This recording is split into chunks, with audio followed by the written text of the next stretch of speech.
Yeah, hi guys, welcome to my channel again here in Helge Wirth in YouTube or stoneagenews.com.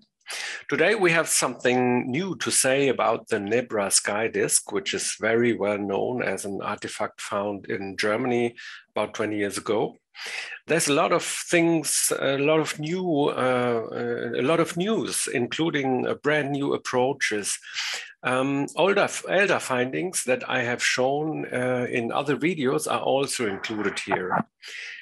These older insights that I was able to gain some time ago, I have now been fully, they have now been fully confirmed. And above all, I managed to find a comparison disk, which is very new. It's brand new science. I promise that. You can take it from me. It has the same content as the Nebra disk, and it also dates from the Bronze Age.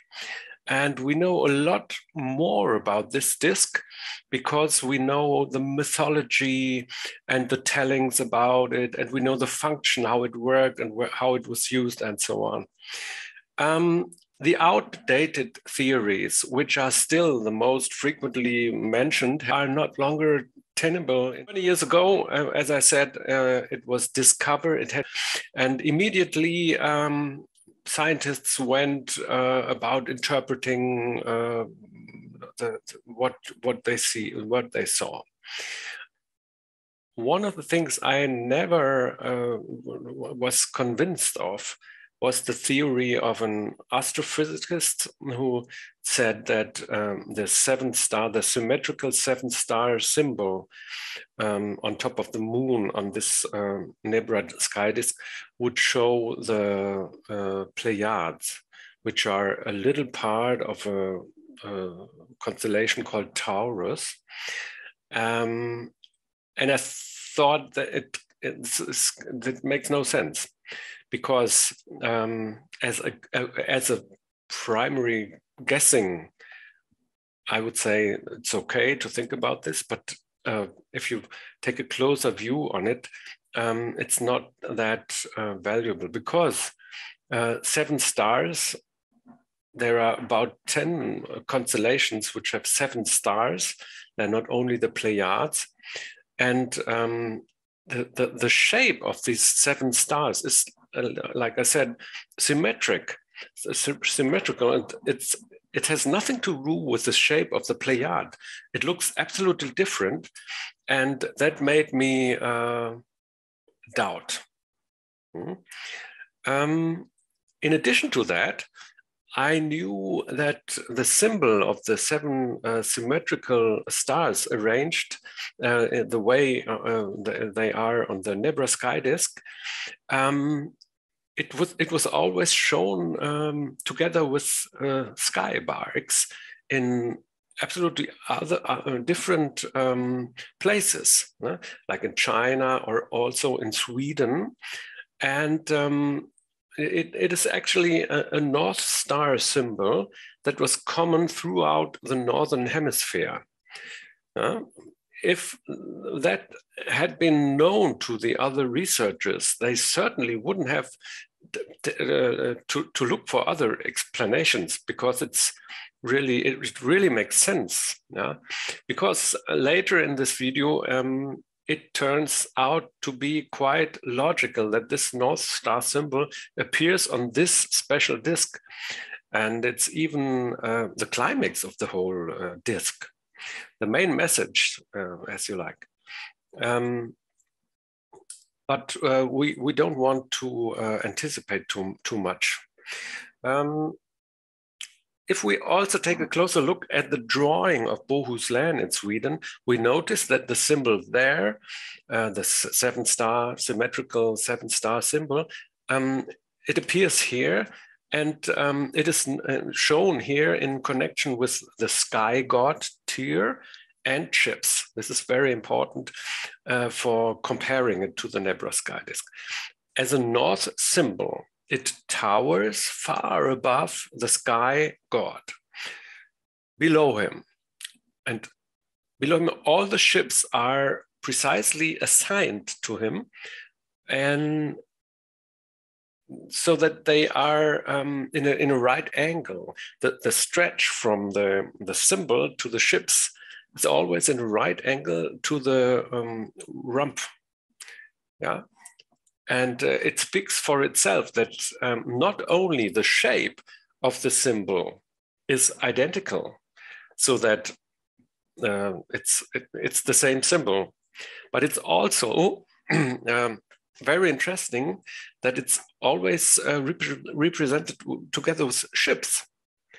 But this evidence becomes really valuable when we also consider that the ships and the symbol in Sweden are doing the same thing as on the Nebra sky disk, because this symbol rules the ships. It takes the ships into an order, and it's the same order on the Nebra sky disk as well as on the other examples that I can show, as well as the one in Sweden. In addition, the two illustrations, they also come from the same period. The disk is from the Bronze Age, as well as the drawing in Bohuslän is from the Bronze Age. And this is a clear statement, I mean, and it's a statement by the artifacts themselves without having to interpret it in a complicated way or something. It's just what it is. And if we take it like it is, we can compare this quite well. Another question, how does the disk have to be held? We can orientate ourselves on the boat. If we add the North Star symbol with the 7 stars, then we see that this is probably the right way to hold this disk. The right direction. On the top is this sky symbol, this North symbol, and underneath there's this boat. So this, what you see here, is the proper way to hold it. And also the other scientists say that, and so we are happy with this. Along with the moon and stars, 2 more picture elements are added, and we are slowly beginning to see quite clearly that there's a stringent composition. At first, I want to explain why it's the moon and the sun, because the radius is different. So it cannot be the same, like a crescent moon and a full moon. This is not possible because the radius is different. And this tells us this is something else than this because they look different, all right?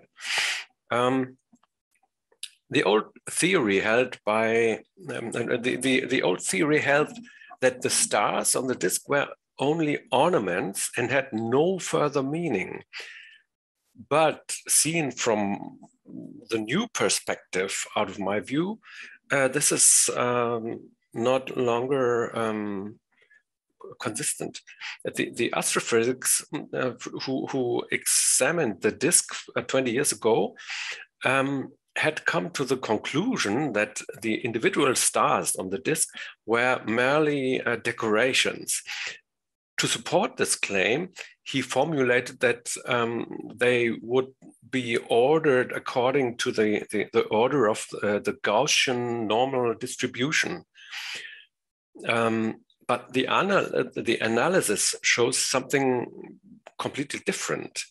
The mystery is revealed if, like an art scholar, we consider the 2 halves of the composite separately, of the composition separately. So if we only see the day side, the sun side, with the stars and the sun, then we recognize an axisymmetric order that has nothing at all to do with the Gaussian normal distribution. In fact, the same also happens if we look at the other side of the disk separately from the other. then we immediately recognize the 7-pointed star symbol and the constellation of the Big Dipper surrounding it.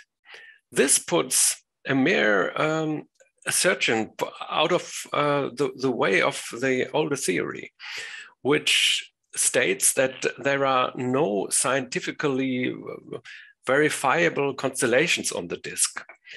This had supposedly been measured with very good astronomy programs, very professional and high tech and so on, you know, but it's not sustainable anymore. We can clearly see the Big Dipper here by comparing a star map of the constellation with the Nebra constellation on the moon side.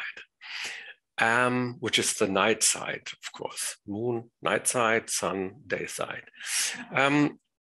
In the next episode of my series of videos, I show why it makes so much sense that the Big Dipper is here near the Northern Star symbol.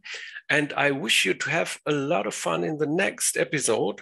And please leave a like and subscribe to